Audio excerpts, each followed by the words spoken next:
ونعوذ بالله من شرور أنفسنا ومن سيئات أعمالنا من يهده الله فلا مضل له ومن يضلل فلا هادي له وأشهد أن لا إله إلا الله وحده لا شريك له وأشهد أن محمدا عبده ورسوله يا أيها الذين آمنوا اتقوا الله حق تقاته ولا تموتن إلا وأنتم مسلمون يا أيها الناس اتقوا ربكم الذي خلقكم من نفس واحدة وخلق منها زوجها وبث منهما رجالا كثيرا ونساء واتقوا الله الذي تساءلون به والأرحام إن الله كان عليكم رقيبا يا أيها الذين آمنوا اتقوا الله وقولوا قولا سديدا يصلح لكم أعمالكم ويغفر لكم ذنوبكم ومن يطع الله ورسوله فقد فاز فوزا عظيما أما بعد فإن خير الحديث كتاب الله عز وجل وخير الهدي هدي محمد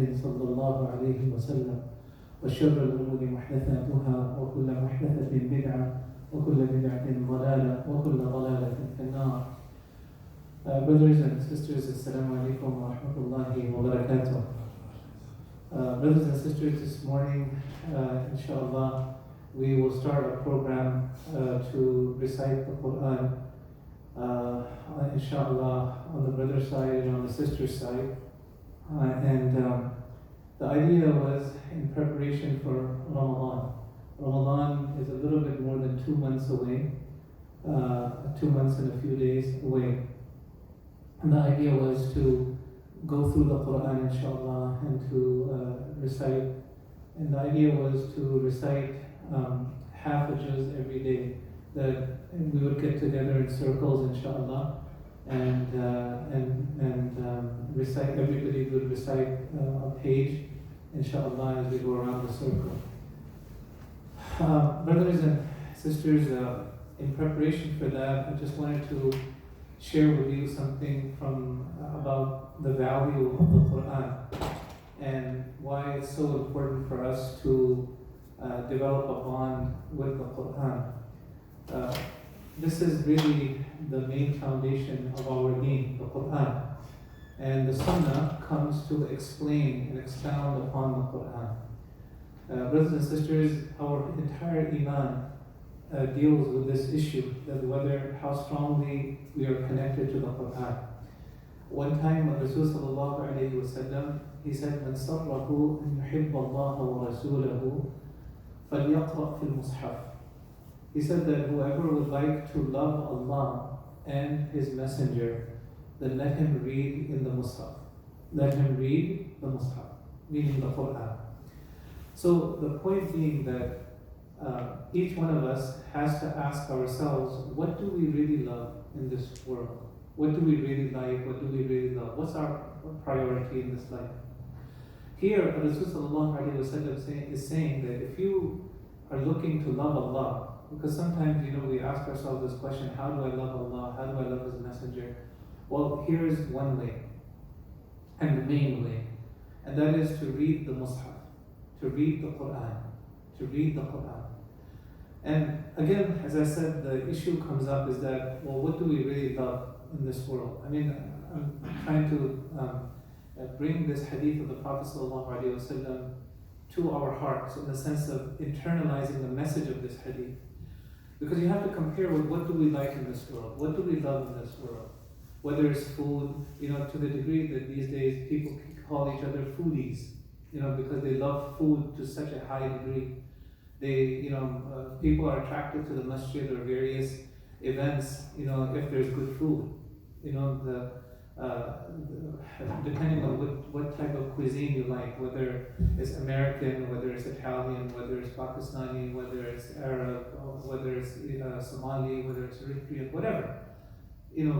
People, is that what you really like? Is that what really makes you tick? Is that what really, do you get upset if you don't get that food? Or is it the happiest time in your life when you eat that food? Do you really feel a lot of pleasure, just by eating that food?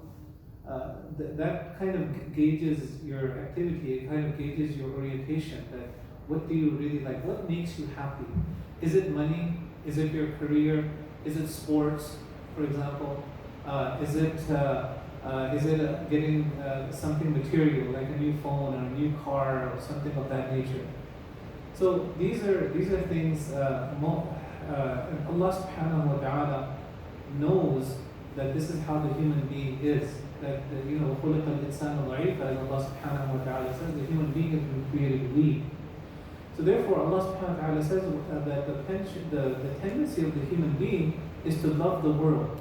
وَفَرِحُوا بِالْحَيَاةِ الدُّنْيا. But they rejoiced in the life of this world. They rejoiced in the life of وَفَرِحُوا بِالْحَيَاةِ الدُّنْيا. And then Allah Subhanahu wa Taala says, وَمَا مَتَاعُ الْحَيَاةِ الدُّنْيا فِي الْآخِرَةِ إِلَّا مَتَاعٌ. وَمَا الْحَيَاةِ الدُّنْيا فِي الْآخِرَةِ إِلَّا مَتَاعٌ. And the life of this world, in comparison to the hereafter, is nothing but a temporary enjoyment. Therefore, of course, Allah is warning us here that look, it's not just the worldly things that we have that's supposed to make us happy. It's because it's just temporary enjoyment, temporary pleasure. Like most of us, for example, think about it. Do you remember what you ate 2 days ago? Even yesterday. Do you remember what you ate, or a week ago? Because why? Because it's temporary. It's not lasting. But remember the ayah that you memorized. That you really memorized and you were repeating it and so on. You kept that, right? And you understood how it was. But again, because our focus is on the dunya, we rejoice in the things of the dunya a lot more than we do of the akhirah. Think about it just for a second.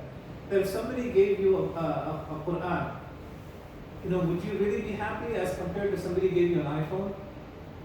I mean, let's be realistic, let's be real, that chances are you'll be a lot more happy.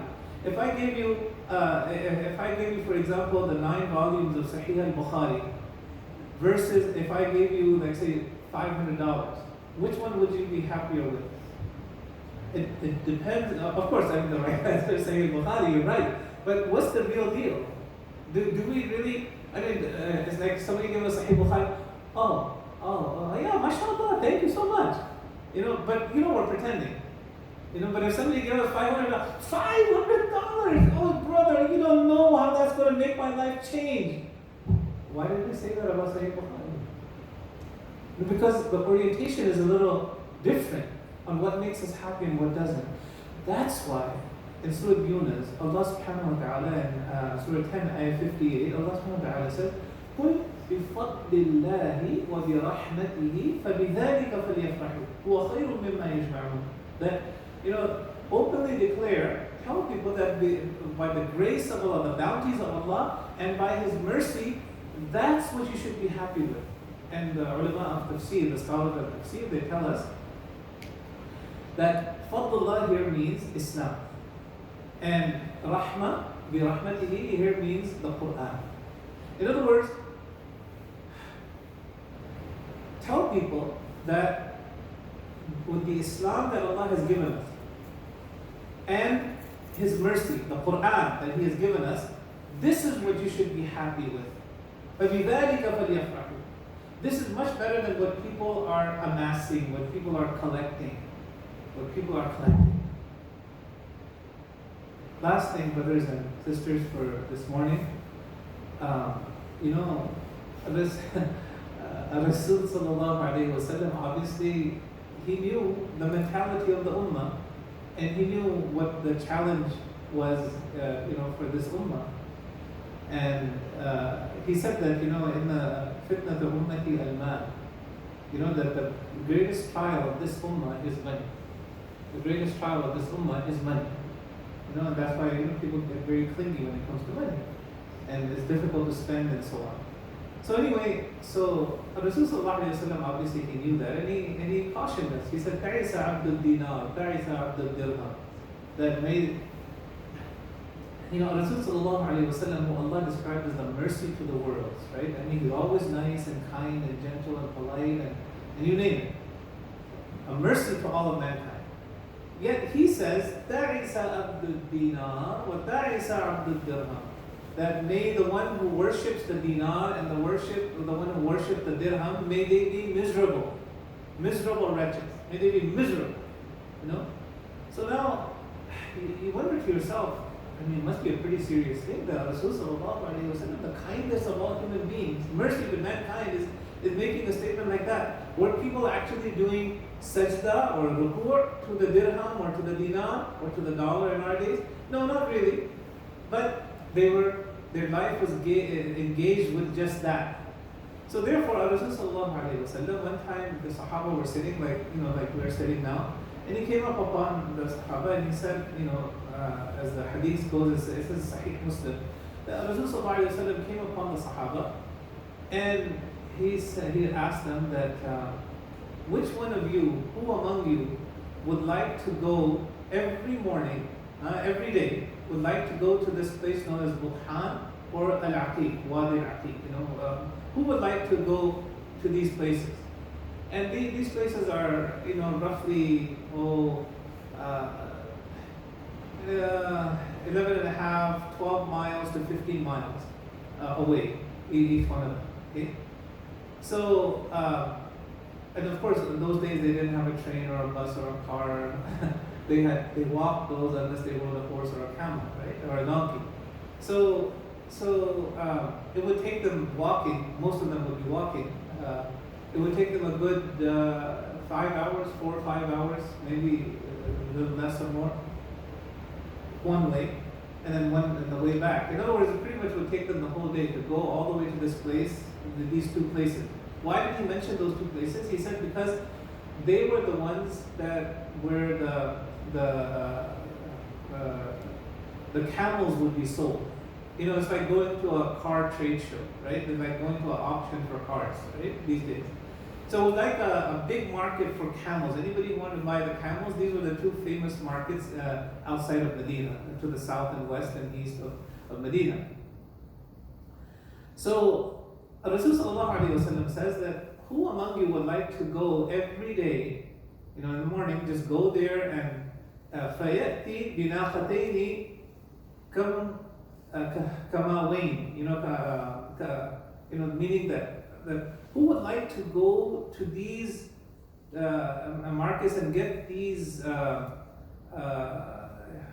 camels which have these huge humps, and usually they used to judge a camel that if it had a huge hump, it was a very full hump, this would be a valuable, a precious camel, it would cost more. These days, a mature adult camel, it costs about $10,000. Like here, if you were to buy it in America, if you were to buy one that was pregnant, it would cost about $17,000. Okay, so you can figure it's almost like a car. A Corolla would cost you what, 24,000, and a Camry might cost you 34,000 these days, and so on. I mean, it's roughly 20 to 30,000. You can get a new car, right? So Rasul sallallahu alaihi wasallam is saying, and would go to these marketplaces. Which one of you would like to go to these marketplaces every day and buy these huge, precious camels, and then come back without committing any sin, في غير إثم ولا قطع رحم, and would not disconnect with his relatives in any way, not forget about his relatives? Who would like to do that? So the Sahaba, they were excited. Because in those days, getting a big camel like that's like getting a car for us today. So they said, Ya Rasulullah, nuhibbu dhalik. Ya, O Messenger of Allah, we would love that. So Rasul sallallahu alayhi wa sallam said that, أَفَلَا يَغْدُو أَحَدُكُمْ إِلَى الْمَسْجِدِ أَفَلَا يَغْدُو أَحَدُكُمْ إِلَى الْمَسْجِدِ فَيَعْلَمْ أو يقرأ آيتين من كتاب الله عز وجل خير له من ناقتين. He said that, isn't it better for you to go to the masjid every day and read 2 ayat from the Quran, from the book of Allah Azza wa Jal?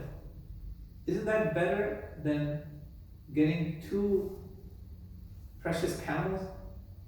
And isn't reading 3 ayat وَثَلَاثٌ خَيْرٌ لَهُ مِنْ ثَلَاثٍ? And 3 ayat, or reading 3 ayat, or learning 3 ayat, or teaching them, or reading them, isn't that better than getting 3 camels? And 4 ayat, isn't that better than 4 camels? And if you just continue the numbering like that in the camels, it'll continue like that. 5 ayat better than 5, and so on. So the point, obviously, Rasul sallallahu alaihi wasallam was making is that just reading 2 ayat is better than 2 camels. Imagine if a camel costs $17,000, 2 of those is like $34,000, like getting a Camry today. I mean, every time you go and you read 2 ayat, it's like worth a Camry. Subhanallah. I mean, because again, it's obviously it's not worth a Camry. I mean, the ayat are worthless. Without worth, meaning they're priceless, right? The ayat of the Quran are priceless. You can't compare it to the physical material things. But Rasulullah is comparing just to bring it home to the people that look, these ayat that you read are very important and they're very valuable. And this is what's going to make the difference in the hereafter. So, brothers and sisters, if you get a chance, inshallah, the program is that people will read till Shuruq, inshallah, or till 7:30. That was the idea. And then after that we would finish for the day, inshallah. So with that, inshallah, I'll conclude here. And may Allah subhanahu wa ta'ala accept our recitation, accept our reading. And may Allah subhanahu wa ta'ala help us to understand this beautiful Quran. And through that, may Allah subhanahu wa ta'ala help us to love Him and His Messenger, sallallahu alayhi wa sallam.